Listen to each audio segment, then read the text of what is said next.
오늘은 사람 조승우에 관한 얘기를 해보겠다 제가 말씀을 드렸어요.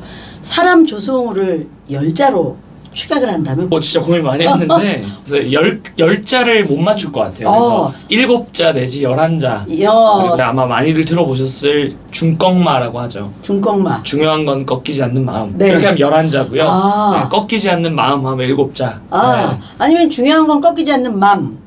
좋네요. 야, 이러면 되잖아요. 그죠? 네. 꺾이지 않는다. 뭐가 안 꺾이는 거예요? 그러니까 제가 어릴 때부터 두 가지인 것 같은데, 첫 번째는 꼭 내가 하고 싶다 또는 해야겠다라고 생각하는 거는 꼭 좀 하는 편이었던 것 같고, 고집이 셌네요.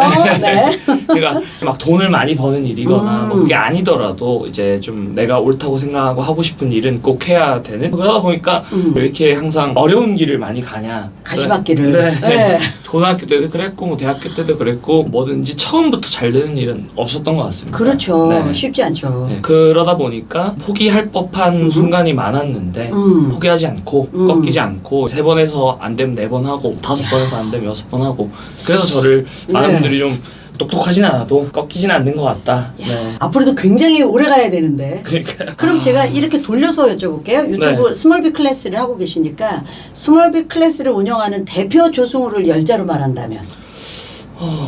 뭐라고 해야 될까요? 회사에 많은 분들이 들어오셨다가 또 뭐 이별을 하게 된 분들도 있고, 그중에 한 분이 나가면서 그런 얘기를 하더라고요. 제가 좀 대표로서 어땠는지, 부족한 것들 뭐 이런 거 얘기를 해달라. 그래서 2가지, 열정 그리고 꺾이지 않는 마음, 그거 하나는 쭉 계속 갔으면 좋겠다. 그래서 열정과 꺾이지 않는 마음.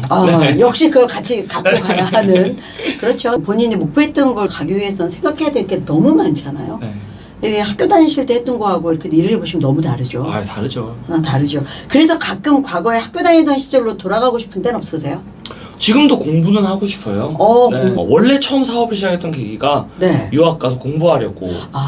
네. 그래서 유학비를 벌려고 이제 일종의 그룹 과외를 시작했던 거죠. 그 그룹 과외가 커져가지고 일종의 학원 창업까지 이렇게 됐죠. 이거 하면서 2가지 마음이었던 것 같아요. 첫 번째는 저도 10대 때 굉장히 힘들었지만 똑같이 지금 10년, 20년이 지났는데 똑같이 지금 이렇게 힘들구나. 그러니까 뭔가 애들 자기가 꿈이 뭐고 내가 뭘 좋아하는지 뭘 잘하는지 이런 거 고민해 볼 수 있는 기회가 없으니까 누구 하나만큼은 그런 일을 좀 해야겠다. 교육업을 할 거지만 입시라는 거, 영어 수학 학원은 하지 않겠다. 다만 남들이 하지 않지만 내가 꼭 필요하다고 생각하는, 또 아이들이 필요로 하는 그런 일을 하겠다 하다 보니까 이제 이 일을 하게 된 거죠. 시대가 바뀌고 있고 교육제도도 바뀌고 있는데 AI가 지금 세상을 바꾼다는데 애들 받는 교육 뭐가 달라졌나요?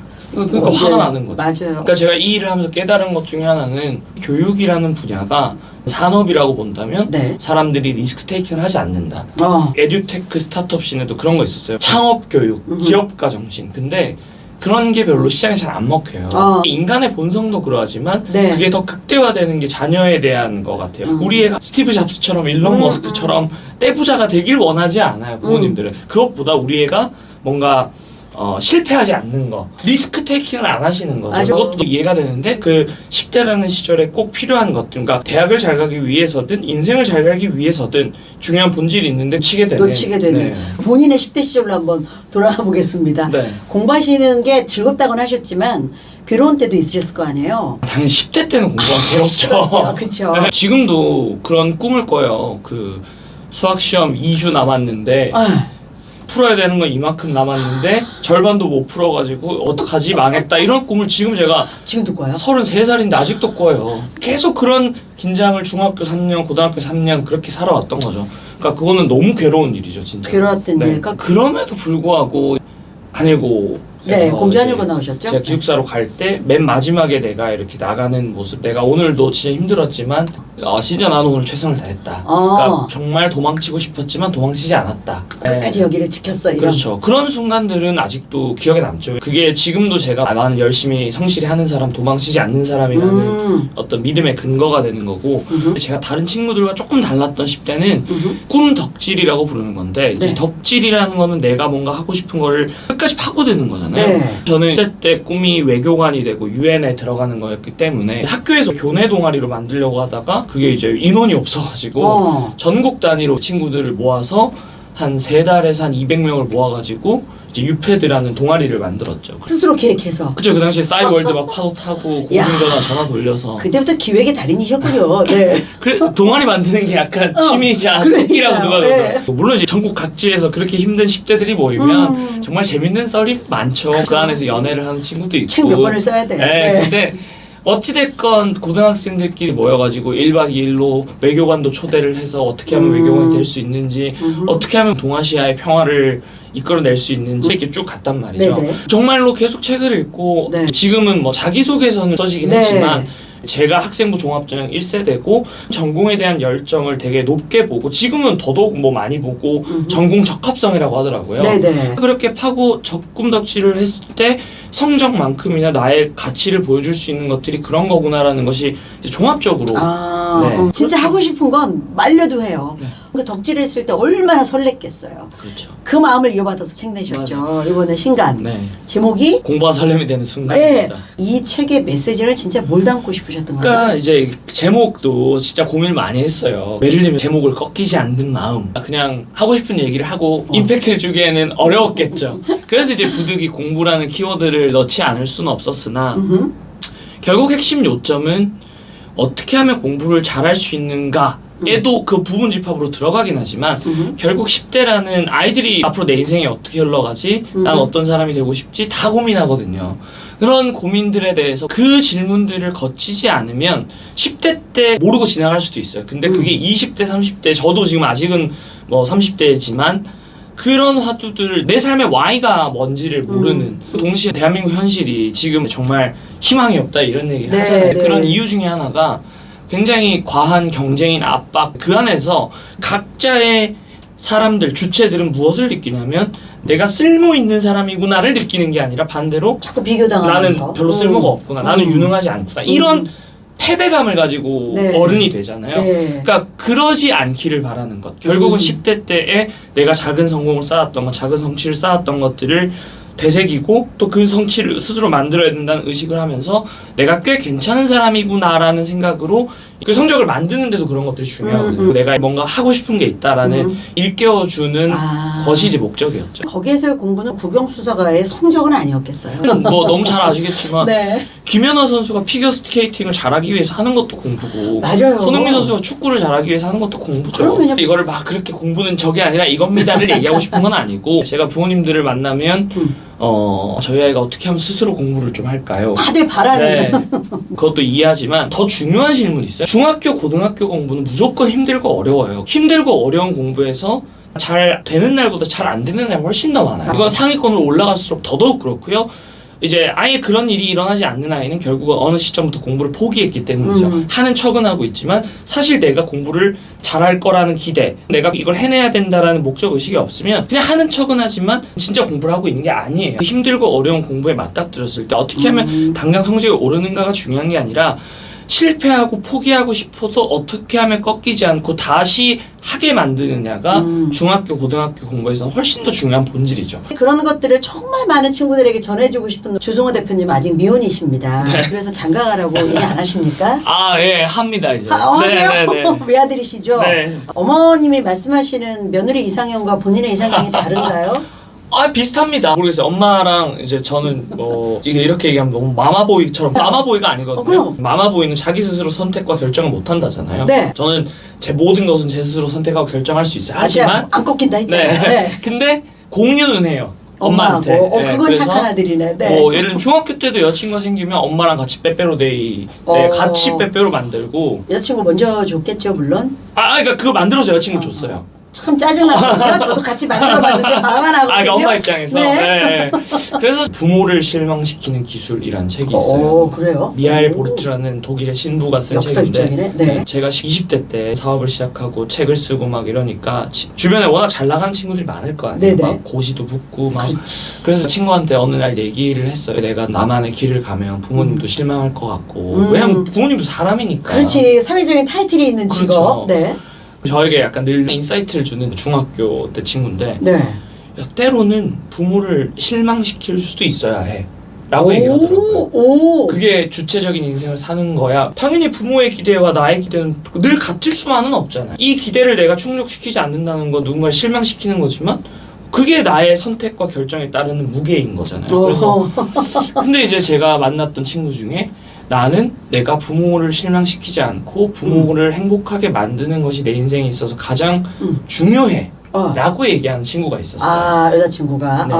이제 정말 파락군에서 이렇게 네네, 쉽지 않았겠네요. 뭐 그게 옳다 그르다 생각하진 않고 맞습니다. 적어도 그런 친구와 뭔가 이렇게 삶을 공유하기에는 쉽지 않겠다라고 생각했죠. 저는 내 인생 한 번뿐인 이 인생이 어떻게 하면 의미 있게 쓰여지고 어떻게 했을 때 내가 후회가 없을까가 제일 중요한 사람이기 때문에 이제 그런 가치관이 좀 중요한 것 같고 제 주변 사람들에게 어떻게 하는지를 좀 보죠. 주변까지 챙기는 사람이 좀 이상형이다. 네, 그게 또 어떻게 들리실지 모르겠지만 뭐 저도 그만큼 주변을 잘 챙길 거고 중요하죠. 그러니까 정말 좋아하는 게 깊어지면 그 사람의 환경을 좋아하고 그 사람의 일을 좋아하고 그 사람의 가족을 좋아하고 그렇죠.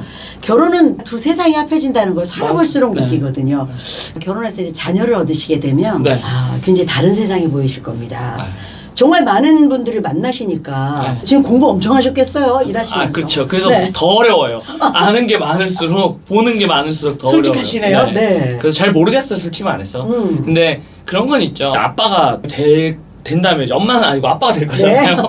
저희 아빠가 저에게 해줬던 것들. 저는 뭐 해외여행은 안 가봤어요. 약간 저희 아버지가 조선 팔도에 그렇게 갈 데가 많은데 무슨 해외여행이냐. 약간 이 옛날 사람이에요. 전국의 유명한 계곡, 산 다 가본 것 같아요. 제 인생의 방향을 뭔가 이렇게 결정하고 고민하는 데 있어서 많은 컨텐츠를 저에게 경험을 시켜주셨고 또 그 경험을 실제로 가족 질문부터 방학 숙제부터 뭔가 이야기로 서사로 만드는 그런 과정을 알려주고 함께 해줬던 그 시간들 지금 돌이켜봐도 그때 그 시간들이 그때는 그 가치를 몰랐지만 어른이 되면서 이게 참 중요한 것들이었구나. 어떤 학습에도 도움이 엄청 됐겠네요. 그렇죠. 교육적으로도 정서적으로도 저에게는 매우 큰 도움이 됐죠. 엄마는 어떠셨습니까? 어릴 때부터 공부 이런 걸 강조 안 하는 게 초등학교 2학년 때 친구가 일기장에다가 승우가 싫어요. 승우가 죽었으면 좋겠어요. 그렇게 쓴 거를 이제 담임쌤이 엄마한테 얘기를 했어요. 엄마 얼마나 충격이셨어요. 그러니까 그게 충격이고 그런 애한테 무슨 지금 공부가 중요하겠냐. 그러니까 이거는 뭐 자의반 타의반으로 애초에 초등학교 때 그렇게 공부를 시킬 수가 없었던 훨씬 더 중요한 게 있었고 그 싫다는 이면에는 뭐 때문입니까? 제가 잘못일 수도 있는데 내 아들을 공부 안 시킬 이유는 없는 거잖아요. 그러니까 제가 좀 성격적으로 사회성도 좀 부족했고 까칠했었어요? 까칠했다기보다는 오지랖이 좀 넓고 그래서 싫어한 거예요? 말썽 많이 피우고 좀 설친 쪽, 나서는 완전 쪽? 설친 쪽이죠. 막 유리창 1년에도 막 몇 개씩 깨고 닦는 게 아니라 그러니까 그러면서 선생님들도 별로 안 좋아했고 그런 것들의 사회성의 문제 얘가 이렇게 크면은 정말로 좀 안 되겠다. 그러니까 이제 공부보다 그러니까 저희 어머니가 막 대단한 분이라 인성이 중요해 이게 아니라 뭔가 이게 지금 문제가 있으니까 그걸 보셨다는 건 대단하신 거예요. 사실은 저도 부모지만 약점이 되는 건 안 보고 싶어요. 아무래도 강점을 키워주고 싶은 게 부모 마음인데 키우면서 보니까 이 아이가 가진 약점을 보완해주는 게 훨씬 빠른 지름길이라는 생각을 하게 됐어요. 우리는 좋은 점을 자꾸 얘기하고 보거든요. 얘는 약점을 보완할 시기를 잃어요. 살아가면서 그건 필수적인 태도와 역량이니까. 그래서 어머니께서 굉장히 중요한 역할을 해주신 것이 지금의 조 대표님을 만드는 큰 길에 큰 기여하신 거예요. 감사하게 생각하고 있습니다. 그렇게 생각을 합니다. 참 힘든 아들이었군요. 쉽지 않았죠. 쉽지 않은 아들을 또 낳으실 수도 있어요. 그러니까 저는 그래서 항상 제가 저 같은 아들 낳으면은 감당을 못할 것 같습니다. 그 어른들이 이렇게 복수할 때 소심하게 그렇게 얘기하잖아요. 너 같은 아이 낳아봐. 그러니까 저도 이렇게 부모님들 대상에 컨텐츠를 하면서 보면 볼수록 더 부모님들이 진짜 대단하다. 나의 부모님의 이런 점에 난 정말 감사하다라는 건 사실은 제 책을 읽고 우셨다는 부모님들이 되게 많더라고요. 그 이유가 뭐 여러 가지 이유가 있겠지만 이 책의 주인공은 저이기도 하지만 저희 어머니이기도 하거든요. 그래요? 그러니까 항상 꺾일 때 뭔가 제가 이렇게 포기하려고 할 때 나도 내가 나를 못 믿을 때 엄마는 항상 저를 믿어줬고 안 될 이유보다 해낼 이유를 찾는 사람이었고 항상 제가 어른 되면서 느끼는 거지만 진짜 얘가 뭘 해도 할 수 있을 거야 또는 얘는 그래도 잘 될 거야 라고 믿어주는 딱 한 명만 있으면 돼요. 그렇죠. 꺾이지 않는 이 얘기 하셨잖아요. 굉장히 나서기 좋아했고 이런 스타일들이 한번 꺾이면 다시 일어서는 게 굉장히 힘들거든요. 저 4학년 때 반장 선거 나갔는데 2표 받았어요. 그 2표 중에 1표 심지어 제가 쓴 거예요.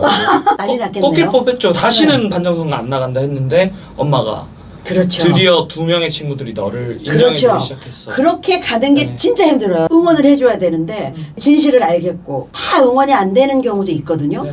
그럴 때 제 마음을 속이면서 아이를 응원해 준다는 게 무한한 인내가 필요하고 무한한 수행이 필요한 거구나라고 느끼는데 어머님이 수행하셨네요. 네. 또 닦으시면서. 아 네. 진짜 어머니가 항상 저 키우면서 제가 많이 들었던 얘기가 어머니는 이제 절 다니셔가지고 네. 맨날 관세음보살 외치시고 아니면 이 또한 지나가리라 이 또한 지나가리라.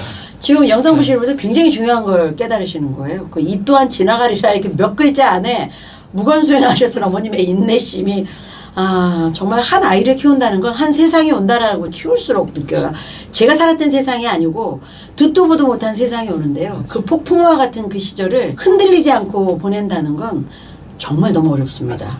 보이지 않게 울고요. 눈물을 진짜 몇 바가지를 속으로 삼켜야 되거든요. 많이 삼키시기 바랍니다. 이제 아이를 낳으시면. 네. 네, 그럼 제가 중학교 때 아파트에 살았는데 네. 그때 사람이 이제 극단적인 선택을 하는 걸 목격했단 말이죠.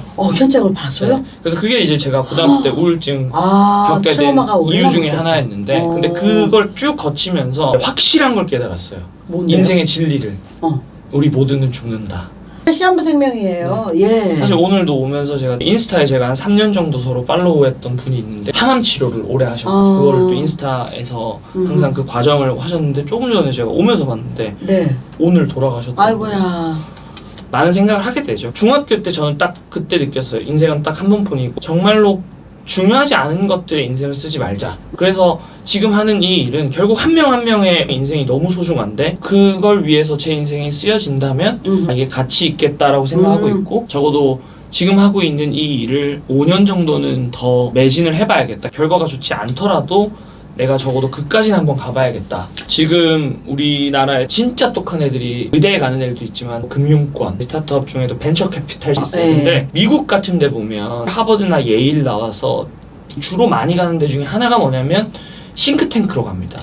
연구소. 예. 실제로 이런 정책을 내가 구현해야겠어라고 해요. 우리나라는 왜 그게 안 되냐면 여러 가지 이유가 있겠지만 그렇게 대우가 좋지 않아요. 결국 현실의 벽에 부딪혀서 친구들 중에도 학부는 그렇게 입학했다 결국 의대에 편입하거나 로스쿨에 간 제가 정치외 갖고 졸업했는데 100명 중에 80명은 로스쿨에 갑니다. 이제는 거의 뭐 일반적인 경로가 됐어요. 진짜로 변화를 줄 수 있는 인재들이 필요하고 그런 인재들이 계속해서 그런 길을 지향하고 동경해야만 우리 공동체가 살아남을 수 있다고 생각해요. 모든 인재가 한 길로만 가고 있다는 생각을 하잖아요. 그러니까요. 너무 안타까워요. 마지막 질문 하나 드리고 정리하겠습니다.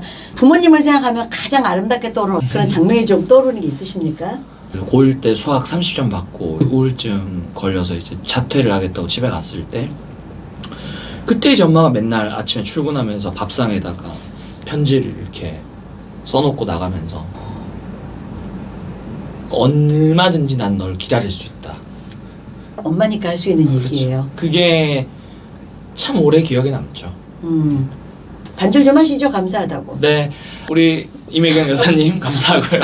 네, 오늘 영상을 봐주신 모든 부모님들도 세상을 바꾼다는 게 참 어려운 일인데 이미 우리 부모님들은 한 아이의 세상을 만들고 바꾸어 오셨잖아요. 정말 위대한 일을 하고 있는 본인을 참 괜찮은 사람이구나, 내가 잘해왔구나 칭찬하시면서 내가 얼마나 유능한 사람인지를 매일매일 되새기셨으면 좋겠습니다. 네, 언제든지 기다려줄 수 있는 그런 아빠가 되시기를 바라면서 장가 가실 때 연락하세요. 네, 네, 감사합니다. 감사합니다.